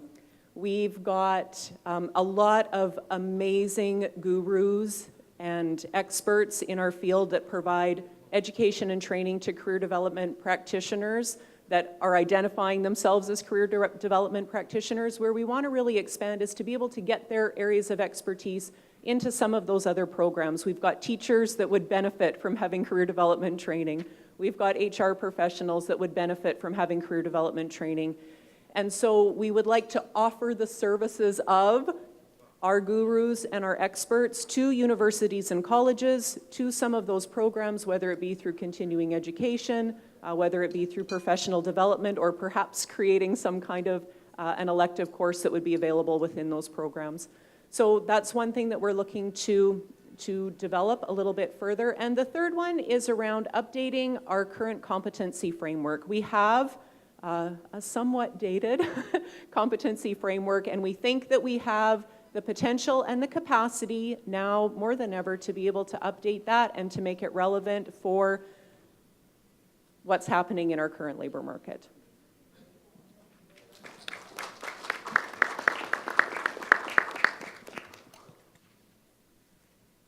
I assume you have all noticed the team in red. They've been wearing red since they arrived here. A very patriotic Canadian team. Thank you very much. It's Steve from England, and we were helped by our chums from Scotland and Wales as well. We're going to wait till we get our communique from Tristan, and then our plan is to pull together a joint statement for all our partners and agencies involved in the careers sector about the communique, about what's relevant for us, primarily for England.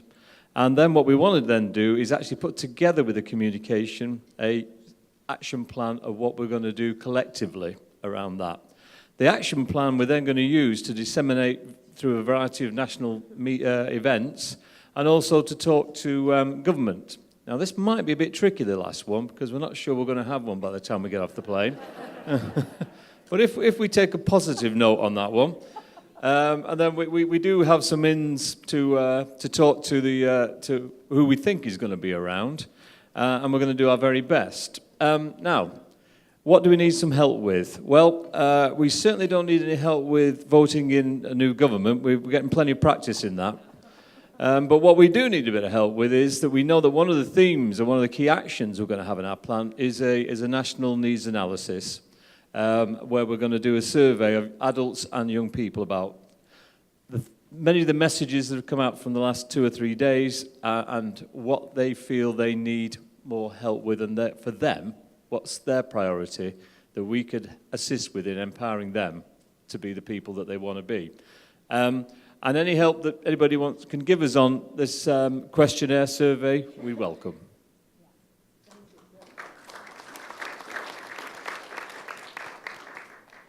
I have a resource for you. It's from Iceland. Okay. Who's next? How many teams do we have left? Are we done? Anybody that we have forgotten, neglected, overlooked? Wales, I'm sorry, how could I? Hi, sorry, I'm still a bit croaky. Just wanted to just reflect on what Steve was saying. I think that we're going to be looking at a survey as well. In Wales, we've just launched a new strategy called Changing Lives, which is about delivering a blended service of digital and face-to-face, trying to rethink how we deliver guidance. So one of the things we will do, I think, is to have a large survey, not a sample survey, but a large survey so that government can see a volume of responses. The user voice sounds stronger if you say we've got a sample of 10,000 rather than a sample. So we're going to be looking at doing that. And then also we would be rethinking our career management skills framework. We've worked with Scotland before, but I think we feel that we've been very internal, looking internally and using the framework with our staff. But actually one of the thoughts that's come out of this conference is let's use that framework to try and engage other stakeholders and partners in order that they can understand a little bit more about what we're trying to do, and indeed can help us in that in the work we do by delivering some of the things that they do using a career management skills framework to help them. So those were the two things that came out of it for Wales. Thank you.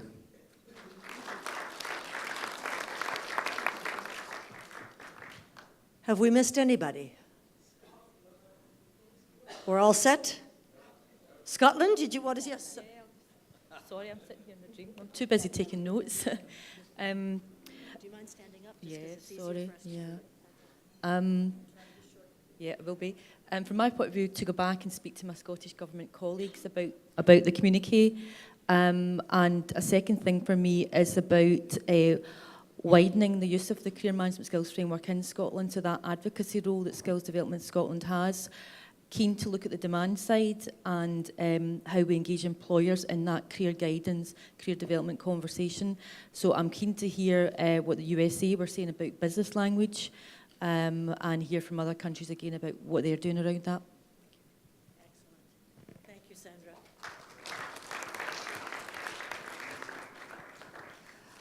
Wow. Really, you know, all of your action plans were very concrete, very specific, and you had some steps to really get started. So commend you all for taking that action plan to heart and not making it sort of pie in the sky, but really things that you can really work towards in a systematic way and build evidence as you go. So thank you so very much for that. Is it you? Where are we? It is hard, very hard to believe that the time has come for thank yous. And there are many of them. So many of you have contributed to making not only the symposium possible, but to hugely, hugely increasing its impact. So let the list begin. We asked a number of you to volunteer to be note takers. And our Korean hosts have very graciously prepared gifts for the note takers. So I would just ask any of you who took notes, please come forward and receive a token of appreciation from our Korean hosts. All the note takers.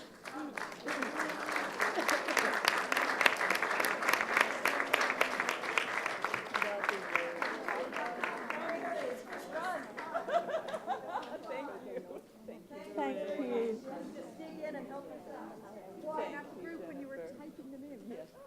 Oh, I thought you were taking 4.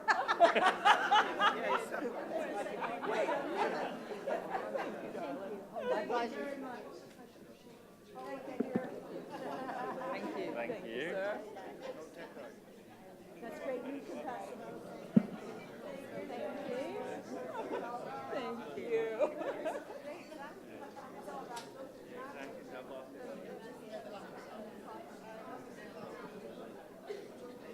Is that everybody? Is Tom still here? I didn't see Tom come up. Where's Tom? Peter. One more. Oh, another one. Wonderful. We've got two more. Two more. There were 8 countries represented on panel, best practice panel. If you presented on a best practice panel, please come and accept a token of appreciation. Oh, you're doubling up.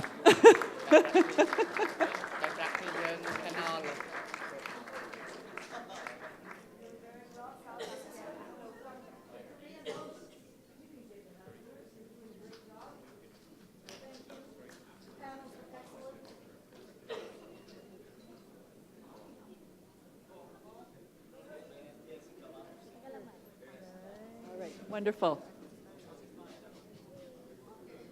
Wendy. Yeah.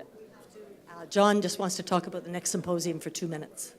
So he's going to Yeah? start, just Okay. right now. So John, you can have the podium now for a minute, and then she's going to show her.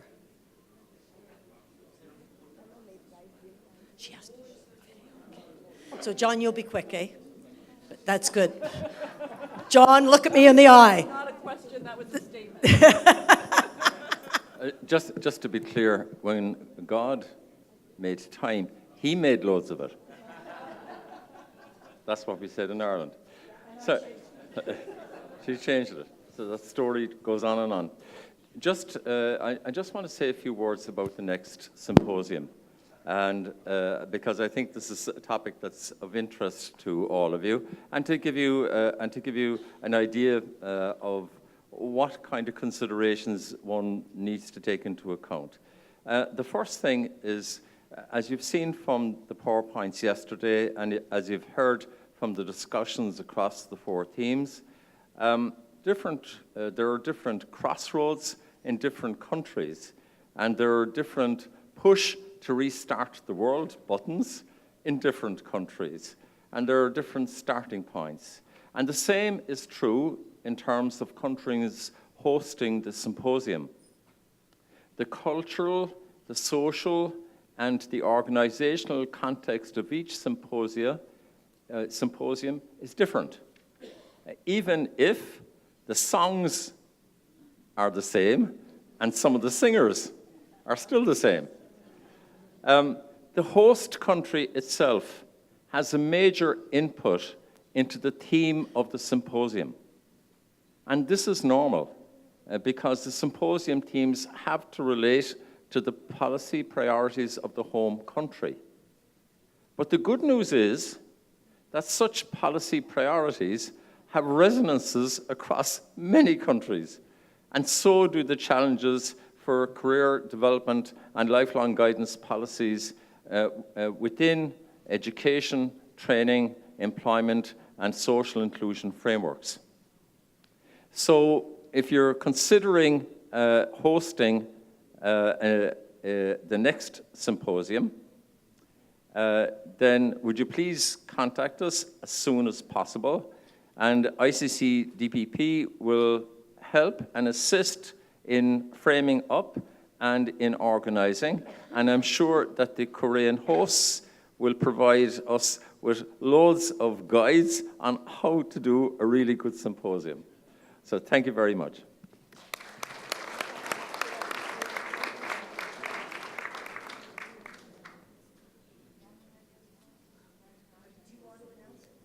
Okay.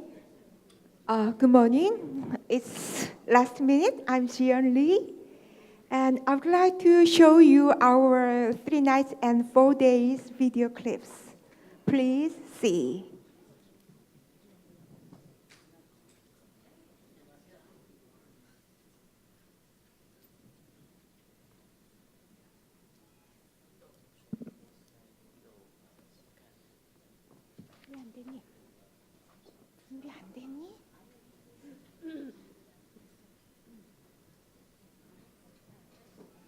좀 크게.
Can you turn on the light, please?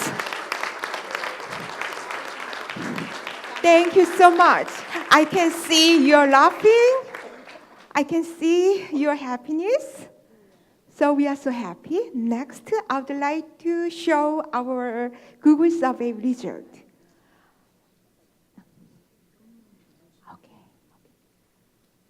Only 45 respondents participate for our survey as of 10 a.m. to this morning. If you see this, the many people are come to here because they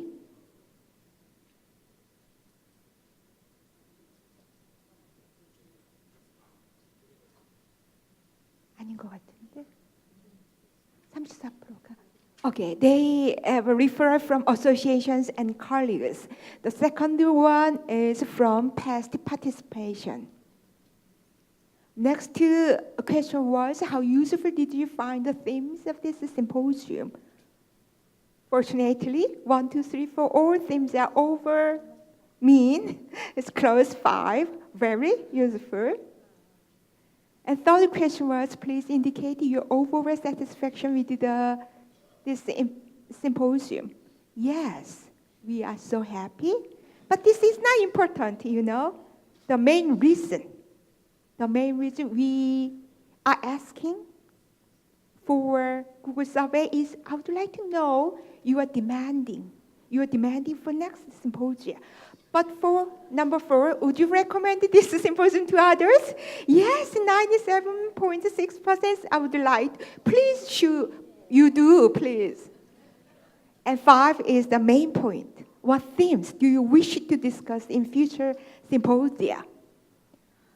You know, first themes is collaborating with the stakeholders and other professions, managing political and administrative influence, communication strategies, building and maintaining strategic partnership, blah, blah, blah. So the collaborating with stakeholders and other professions is number 1 themes, I think.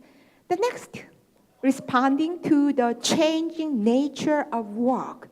Yes, preparing for the emerging jobs, impact on technology development and career development program, systematic use of technology in the provision and evaluation of the services, expanding the role of career development and career development programs in a changing world, especially the 4th revolution in the Industrial Revolution. The next is universal and indigenous approaches. Cross-culturally valid programs, culture-specific practices, common language and standards, developing a global language competencies framework for CDPs. Next is a linking with the demand side. We need the strategies for demand side activities. Yes, right. Partnering with the demand side, engaging with the demand side to reach common ground, balance of supply and demand side, strategies for demand side activities, partnering with the demand side, balance of supply and demand side. Next, analysis and assessment in the area of career development. Next, service provision for diverse clients and overcoming inequality. Yes, for the elder clients, for the clients with special needs, for the clients for workers or career transition intended workers, how to provide guidance in a world of inequality. Yes, I think this is very good things. Quality control for services, sustainability in career development, and others includes, there is some participants respond that there is a repetition of theme 3 and 4 on this year, and also we needed the resource mobilization strategies. Yeah, there is so many resources over. We needed to get together and deliver it to the right person to need. and formulating legal framework and mechanism, research and development in career development, vocational and career ethics and values, because the world work is changing so rapidly. But we needed the right vocational and career ethics and values, right? Building resilient, healthy individuals, schools, and societies through career development, customizing the career services for individuals. Yes, those are the result of Google survey by 45 papers. But our Google survey will be open until next week. So when you go back to your country, please keep answer the Google survey. We'd like to hear your voice for the next International Symposium theme decision. And also, as the host organization, as the National Career Development Center at the CRIVAT, we'd like to support all the data and resources that we've been achieved and accumulated for preparation this International Symposium to the next host country. So all the photos, all the pictures, all the video clips, and all the presentation papers are going to upload our homepage, ICCDPP2017.org, until at the end of this year. After that, we will move to send it to the main homepage of ICCDPP. Okay, you understand? Yes. So, I can see. Okay, thank you very much. Thank you. Thank you. During the 3 nights and 4 days, I definitely see you brought curiosity for sharing your experiences and learning, and also you bring passion to build up the global networking, friendship, and also I can see your self-confidence that you can change your world, because you are the person who have the very much influential power. So I would like to finish my presentation with it. And before you go, you must don't forget to bring everything. And I would like to give my mic to Lynn and Serena. Thank you so much, JUN.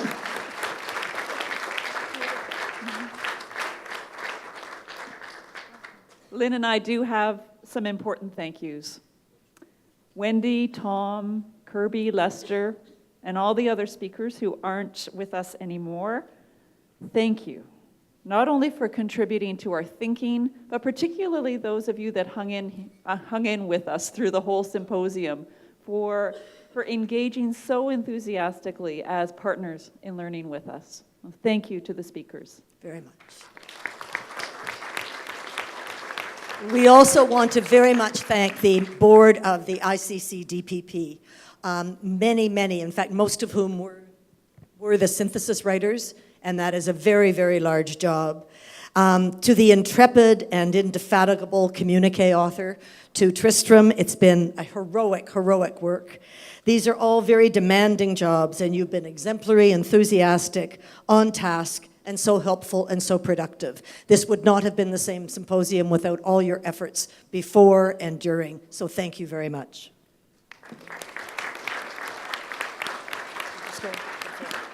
Very, very, very importantly, thank you to you.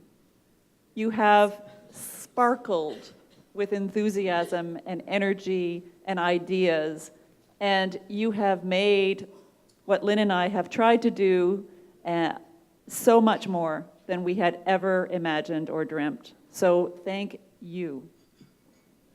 And we have to clap Yes. for them. Yes, we have to clap.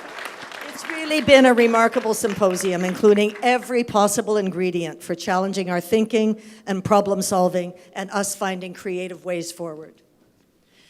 To JUN and your team, You have to listen to this, JUN. You have been simply brilliant. Nothing short of brilliant. Together, you have created a learning experience for all of us that's been intense, meaningful, engaging, fun, and brimming with every possible abundance of joy and pleasure. The hotel, the food, the quality of the speakers you have supported to be here, the spectacular and fun social program you and your team built, you created a Michelin star 6 experience for us. Thank you. Keep going. Thank you very much. You asked us, JUN. 우리 국가진로교육팀 Wait, I'm not finished. We are not finished. 예, 바깥에 있는 분들 다 같이. But you can stay standing. 네, 감사합니다. 예, 고맙습니다. We're not finished. She deserves it. Thank you. Thank you to all of my staffs at the National Career Development Center. Thank you, and all the backstage in the staffs. Thank you. Thank you. Okay, we're not done yet, JUN. Let us finish. Yep, not done. JUN, you asked us to bring curiosity, passion, and self-confidence. Not only that, you did it with balloons and artistry this morning, which was absolutely magnificent. You and your staff gave these 3 things to us over and over again through this symposium. We leave here more curious, more passionate, more confident, and more committed to our work to help others build meaningful and satisfying careers throughout their lives. Your whole team was beyond spectacular. They just left us in awe. There are 2 members of your team that we particularly want to thank because they have worked very closely with us for months and months and months. And that is Soy. Would you please come and join us? And Jun, please come and join us.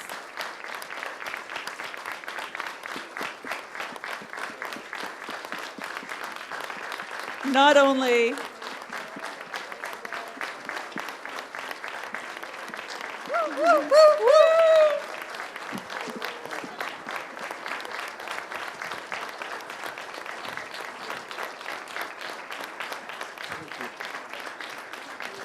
Thank you.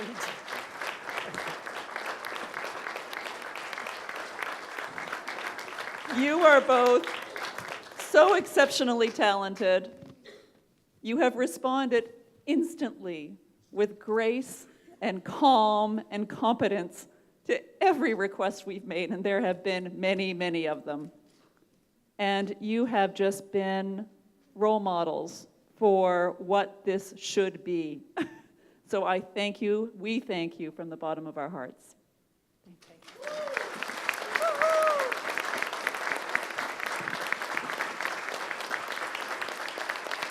And JUN, this doesn't just happen. You clearly, with your leadership, you have built a team around you who work so hard, play hard, enjoy each other, and utterly respect and treasure you. How many bosses could command their staff to give up their lunches to practice a dance routine and put on sparkles? I don't know many who can command that. So JUN, on behalf of us, a very small token from us to say, bless you, thank you. And please enjoy these when you put your feet up, hopefully for the next couple of days, and just smell and savor success. Thank you very much.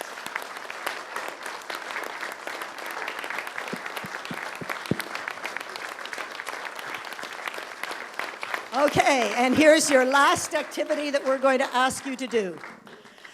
We wish you safe home and that you will continue to take time to laugh and to learn and to love and to sing. We started a little tradition of a symposium song the other night, Serena and me, with no talent. I would like to ask John and Lester to come up here and join us, and we are all going to sing Getting to Know You as a tribute to Symposium 2017. We're going to give you one dry run. It's a very easy tune, and then you are all going to stand and sway to the music as we say goodbye for today. So here we go. All right. John and Lester, come and help us. Where is Lester? There you are, Lester. Come on, hurry up, hurry up.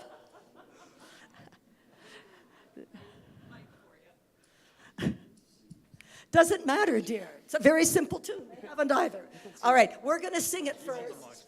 We're going to sing it first and give you the tune, and then you're going to help lead us, okay? So listen to the tune. It's a simple one. Getting to know you, getting to know all about you, getting to like you, getting to hope you like me, getting to know you, putting it our way but nicely. You are precisely my cup of tea. Same tune all the way through. Getting to know you, getting to feel free and easy. When I am with you, getting to know what to say. Now it changes a little bit here. Haven't you noticed? Suddenly I'm bright and breezy because of all of the beautiful and new things I am learning about you day by day. Okay? Up you get. Up you get. Okay, guys. Up you get, up you get, up you get. Link arms, you're going to sway, sway, sway. And just come along with us and give it a try. Okay. Okay. Okay. All right, let's just do a dry run of the first two lines. Getting to know you, getting to know all about you.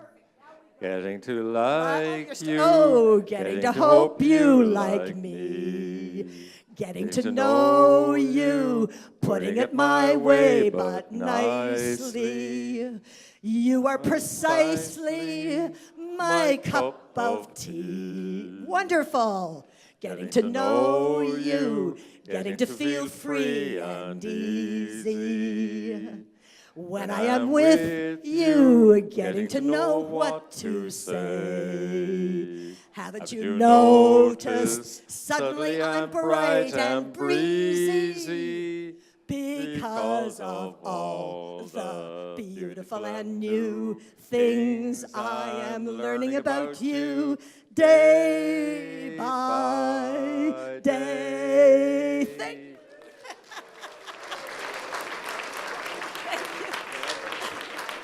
Okay, now, with that, are you ready, JUN? Yes, I'm ready. With that, JUN and I Declare Symposium 2017 2017 closed.